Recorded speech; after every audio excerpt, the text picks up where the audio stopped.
High বন্ধুরা, নন্তুস কিচেনের তোমাদের স্বাগত। আজকে আমি তোমাদের কাছে একটা আমের চাটনি প্রিপারেশন নিয়ে এসেছি, যেটা বিয়ে বাড়িতে করে থাকে বা অনুষ্ঠান বাড়িতে, যে কোনো অনুষ্ঠান বাড়িতে হয়ে থাকে। তো সেরকমই একটা চাটনি আমি তোমাদের কাছ থেকে তোমাদের কাছে বানাবো। আজকে দেখো, আমি এখানে প্রথমে একটা কড়াইয়ের মধ্যে আমি কিছুটা চিনির রসের মতো করে নেব। আমি এখানে প্রায় 4-5টা আমের নেব, তাই এখানে আমি প্রায় এক বাটির এখানে চিনি দিয়ে দিয়েছি। এর মধ্যে আমি জল দিয়ে চিনির শিরাটা করে নেব।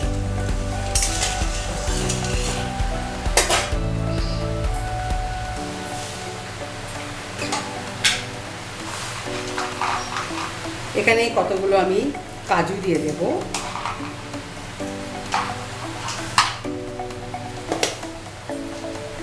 আর দেব কিশমিশ,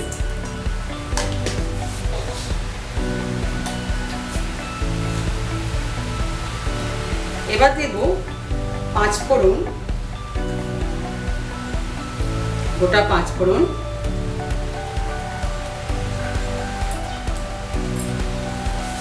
আর শুকনো লঙ্কা আমি একটু জিরা বানিয়ে ফেলব।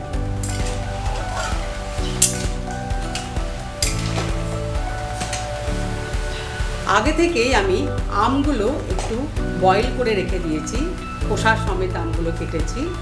তো এগুলো আমি একটু বয়েল করে রেখেছি, যাতে আমার তাড়াতাড়ি সুবিধা আর হয়ে যাওয়ার জন্যই আমি কিন্তু আগে থেকে বয়েল করে নিয়েছিলাম আমগুলো। আচ্ছা দেখো, এই রসটা আমাদের কিন্তু ফুটে গেছে। আমরা এরকম সময়ে এই যে আমটা আগে থেকে যে সেদ্ধ করে নিয়েছিলাম, সেই আমটা আমরা এখানে ঢেলে দিলাম। এবার দেব স্বাদ মতো নুন,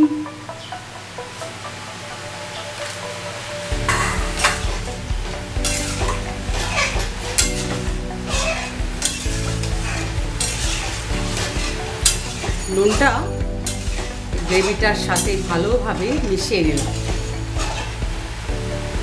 এবারে এটাকে আমি একটু ফুটতে দেব। দারুণ সুন্দর একটা ফ্লেভার আসছে। তোমরা যখন করবে এটা, তখন তোমরা করতে করতে এই ফ্লেভারটা কিন্তু পাবে। তাহলে এটা একটু ফুটে যাক, তারপরে আমরা বাকি রেসিপিটা নিয়ে ফেরত আসছি। দেখো, এটা আমার কিন্তু ফুটে গেছিল। আমি এবার কি করব, এখানে আমি 1 চামচ মতো কর্নফ্লাওয়ার জলের মধ্যে গুলে নিয়েছি। এই জলটা আমি এখানে দিয়ে দেব,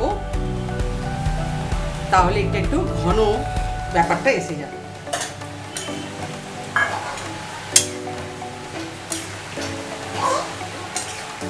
ভাজা মশলা যেটা আমরা করেছিলাম, শুকনো তাওয়ার মধ্যে জিরে এবং শুকনো লঙ্কাকে আমরা ভেজে গুঁড়িয়ে নিয়েছিলাম, সেই ভাজা মশলাটা এখানে অ্যাড করে দিলাম।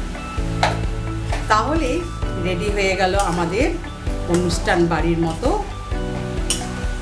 আমের চাটনি। এই গরমের সময় এটা কিন্তু একদম অনবদ্য একটা রেসিপি। তাহলে বন্ধুরা, তোমরা এটা অবশ্যই বানিয়ে ফেলবে এবং চট করে আমাকে একটা লাইক এবং কমেন্ট করে জানিও কেমন লাগলো। যারা আমার চ্যানেলটিতে এখনও সাবস্ক্রাইব করে উঠতে পারোনি, প্লিজ চ্যানেলটি সাবস্ক্রাইব করো। পাশে বেল আইকনটা আছে, অবশ্যই ক্লিক করতে ভুলবে না। তাহলে এরকম সুন্দর সুন্দর রেসিপি সবার আগে তোমাদের সামনে পৌঁছে যাবে।